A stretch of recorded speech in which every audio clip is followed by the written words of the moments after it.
Concern agency की तरफ से, जो भर्ती एजेंसी है एसएसबी, उसकी तरफ से बाकायदा इस सिलसिले में नोटिफिकेशन जारी कर दिया गया है और जम्मू कश्मीर यूनियन टेरिटरी के अंदर अगले कुछ दिनों के दौरान जुलाई 16 से पहले रिक्रूटमेंट का एक प्रोसेस देखेंगे। लेकिन सवाल क्यों उठा है? भर्ती के इश्तिहार के बीच नायब तहसीलदार जो अब आगे चलकर बनेंगे, इस ओहदे के लिए उर्दू एक बार फिर से लाजमी करार दी गई है। क्वालिफाइंग राउंड जो आपका होता है, जिसमें क्वालिफाई आप करेंगे, उसमें उर्दू आपके लिए कंपलसरी करार दी गई है। जैसे ही इश्तिहार जारी हुआ एसएसबी की तरफ से, तो जम्मू सूबे के अंदर आवाज़ें उठना शुरू हुई कि ये उन लोगों को जो हिंदी नॉन है या उर्दू नहीं जानते, और जम्मू के अंदर पर्टिकुलरली उन लोगों को पीछे धकेलने की कोशिश या उनकी जानिब से जो संगीन इल्ज़ामात लगे हैं कि उन्हें हुकूमत की जानिब से, अथॉरिटीज़ की जानिब से रेवेन्यू डिपार्टमेंट के अंदर वो जॉब ना कर सकें, नायब तहसीलदार ना बने, इसकी एक कोशिश है। ये एक साजिश भी तलबा के खिलाफ है जो जम्मू के अंदर लगे, क्योंकि जो सिलेबस है उसमें 2 पेपर्स होंगे, एक मल्टीपल चॉइस जो ऑब्जेक्टिव टाइप क्वेश्चंस होंगे इंग्लिश में, और दूसरे बाकी जो क्वेश्चंस होंगे क्वालिफाइंग पेपर की सिर्फ हम बात कर रहे हैं, जिसमें उर्दू का भी लाजमी करार दिया गया है। उर्दू में जो उम्मीदवार हैं, जो कैंडिडेट्स हैं, उनको ओपन मेरिट वालों को कम से कम 40% नंबरात लाने हैं। कैंडिडेट्स जो बाकी कैटेगरीज से आते हैं उनको कम से कम 35 नंबर लाने हैं,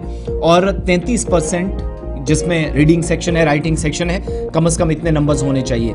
रीडिंग सेक्शन में जो कैंडिडेट्स हैं उनको जिन सवालात के जवाब देने हैं, उनको राइटिंग सेक्शन में भी इसी तरीके से कम 100 अल्फाज पर मबनी या 100 वर्ड्स से ज़्यादा या 100 वर्ड्स के आसपास जो उनको टॉपिक दिया जाएगा उस पर राइटिंग सेक्शन में भी काम करना है। लेकिन बेसिक चीज़ ये है कि शुरुआती 2 जो कंपोनेंट्स हैं सिलेबस के मुताबिक, जिसमें ऑब्जेक्टिव टाइप क्वेश्चंस है, एक इंग्लिश में आएगा और एक क्वालिफाई करने के लिए क्वालिफाइंग पेपर में आपको उर्दू भी लाजमी है, जिसमें ओपन मेरिट वालों को तकरीबन 40% इंग्लिश और उर्दू दोनों ओवरऑल लाने हैं।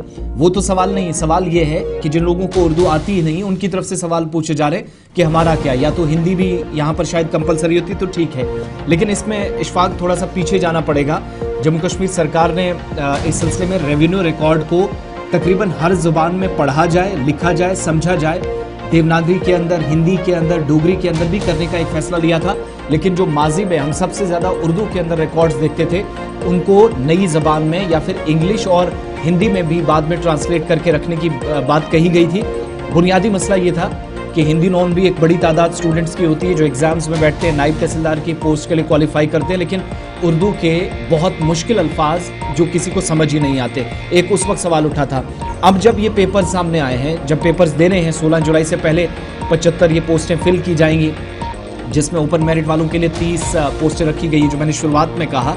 यहाँ मुश्किलात राइटिंग वाले मामले पर होंगी, क्योंकि क्वालिफाइंग राउंड में इंग्लिश आप कंप्लीट कर लेंगे, एक बात तो है ही, लेकिन जब उर्दू की बारी आएगी, जिनको नहीं आएगी उनके थोड़ी सी मुश्किलात हैं। और इस सिलसिले में मई 12 को रिटन टेस्ट जो था वो ऑलरेडी हुआ है नायब तहसीलदार की पोस्ट के लिए। यहाँ से आगे क्वालिफाइंग राउंड के लिए थोड़ी और मुश्किलात बढ़ेंगी, खास तौर से जिन्हें उर्दू नहीं आती। यही वजह है कि जम्मू सूबे से इल्ज़ामात काफ़ी संगीन लगे।